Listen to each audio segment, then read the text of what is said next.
దేవునికి స్తోత్రం. ప్రియమైన సహోదర సహోదరులకు శుభాభివందనములు. ఈరోజు దేవుని వాగ్దానం మత్తయి సువార్త 5:46. మీరు మిమ్మల్ని ప్రేమించువారిని ప్రేమించిన ఎడల మీకేమీ ఫలము కలుగును? సుంకరులను అలాగూ చేయుచున్నారు కదా. చూడండి, ఈ లోక తీరు ఏంటి? ఎవరైతే తమను ప్రేమించుచున్నారో వారిని తిరిగి ప్రేమిస్తారు. అయితే ప్రభువైన యేసుక్రీస్తు వారు ఏం చెబుతున్నారు? మిమ్మల్ని ప్రేమించేవాడినే మీరు ప్రేమించటం వల్ల మీకు ఏం ఫలం కలుగుతుంది?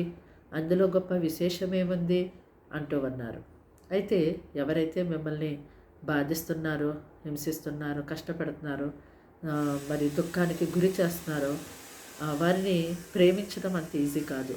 అయినప్పటికీ కూడా దేవుని యొక్క వాక్యానికి మనము లోబడవలసిందే. అనేక విషయాల్లో దేవునికి లోబడి ఈ ఒక్క విషయంలో మాత్రం దేవునికి లోబడకుండా, దేవుని యొక్క వాక్యం నెరవేర్పు లేకుండా మీరు జీవిస్తున్నారేమో. ఒక్కసారి మిమ్మల్ని మీరు పరిశీలన చేసుకోనండి. మిమ్మల్ని ప్రేమిస్తున్న వారినే మీరు ప్రేమించుతున్నారా?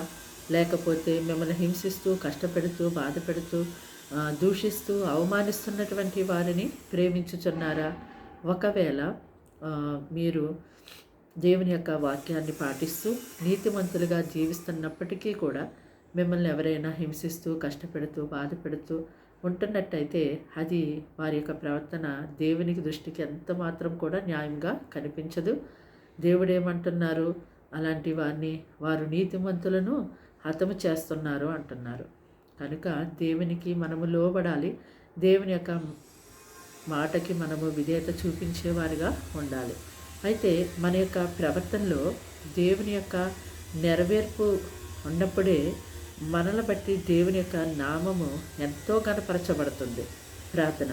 దేవానికి వందనాలు, స్తోత్రాలు, స్తుతులు తండ్రి. మాట వింటున్న నీ బిడ్డలు మీ రక్తంతో కడిగి ముట్టి స్వస్థపరచండి, బలపరచండి, ఆరోగ్యాన్ని ఇవ్వండి. వారి యొక్క పనిపాట్లు తోడు ఉండండి. శోధన కీడు అపాయాన్ని తప్పించండి. వారి తండ్రి నాయన ఆరోగ్యవంతులుగా ఉండడానికి మీరు సహాయం చేయండి. వారి యొక్క చదువుల్లో, ఉద్యోగాలు, వ్యాపారాలు, అన్ని విషయాల్లో నీ బిడ్డలకి మీరు సహాయం చేయండి. ఈ దినమంతా కీడు శోధన అపాయాన్ని తప్పించి నాయన నీ వాక్యానికి లోబడి నీ వాక్య ప్రకారం జీవించి ధన్యత వారికి దయచేయమని యేసు నామమున అడిగి వేడుకుంటున్నాం తండ్రి. ఆమేన్.